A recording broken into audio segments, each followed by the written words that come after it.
The, the second day, that person took me to find a fuel pump for the van. But Saturday don't have that many choices. The dealership for the van, Chrysler dealership or Dodge dealership, they were closed on.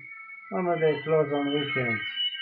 So we didn't have much choice. I bought a fuel pump. I told him I need it for this car. He gave me a fuel pump. When I took it, it was a different fuel pump. It was for Neon, Dodge Neon, and this is a Chrysler minivan. So there's a difference about 180 degrees where the fuel gets, where the pump gets the fuel from. So I tried to make it work because I had no other choice. So I spent from 6 o'clock in the morning on Sunday until 12:30 at night putting this fuel pump in and out of this fuel tank, up and down, and trying.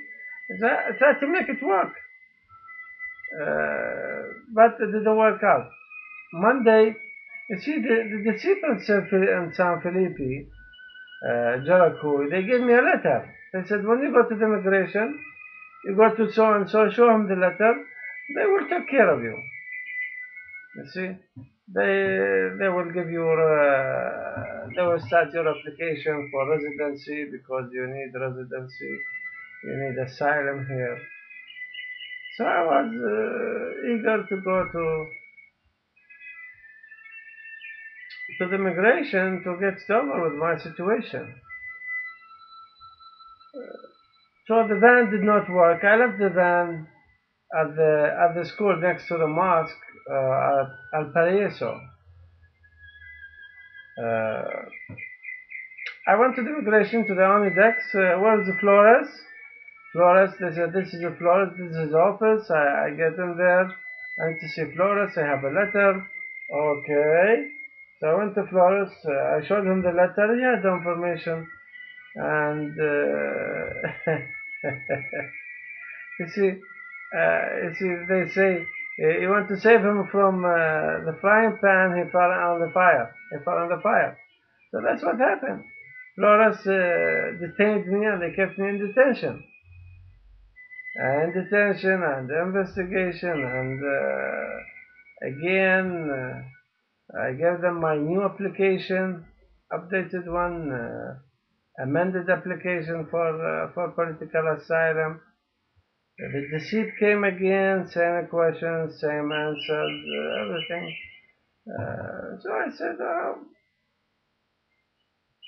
if you don't want to give me application, just let me leave. I will leave the country. Give me my van and let me leave. You don't want to give me asylum, so let me leave. Don't refer me to the United States because it's dangerous. You see, the more you tell them that you need their help, the more they persecute you. The more. You see, I showed them this arrest warrant. See this? From whom? Will County Sheriff Paul Kappas. Remember, he admitted the judicial terrorism and he admitted all the attempts on my life. You see? I want to show you something here. You see, they changed the website and they changed the information. You see, here it says offense. This is offense. What is the offense? Blank. There's no offense. See? Offense? No offense. Blank. So, what is the offense? What is the offense? The offense is filing the case of Noah versus AOL with the secrets of the 9/11. You see? This is it. They allege resisting arrest. Before, when I was in Venezuela, the website was saying resisting arrest. Then I told them, I showed it to the Venezuelan authority. I showed it to the deceit in San Felipe. They went with me to the internet cafe and we printed out a copy of this arrest warrant. and it showed offense resisting arrest. Then the disciple asked me, why did they arrest you? To start with. I said, nothing. They arrested me for nothing. There's nothing on the record that shows what they arrested me for. And I told them, look, this is a religious persecution. USA is after me. I need the protection. USA is not going to leave me alone. So then we'll see how did they change it. Anyhow, after 38 days, who was calling me? The same Muhammad Amin. He calls, how are you doing? Ya Rajil. Ya Rajil. كيف حالك يا راجل? Oh man, how are you doing? That's who was calling me. The same FBI agent who bought me the phone. So he wants to make use of the phone. So he was calling me. He's the one that was calling me. I tried to contact some people, but forget it. Nobody helped. Nobody helped. What do you want me to do? This FBI agent tells me, I told him I'm detained at Onyx. That's immigration services in Caracas. He said, why don't you call the American embassy? I said, well, it's going to get worse. So I don't want the things to be escalated.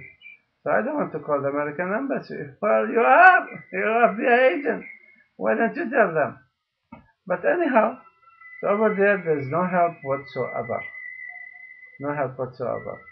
And I was all the time telling them, I want to see the van.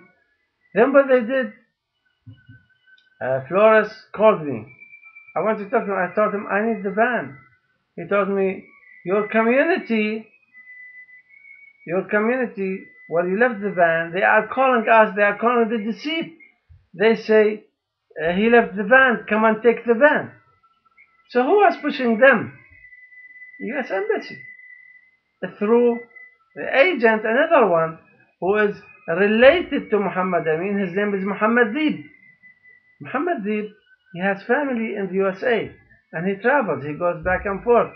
So anyone who goes to the USA, even with a visa, only a visa, then US is going to use him for information. So Muhammad Amin, through his relative, Muhammad Deeb,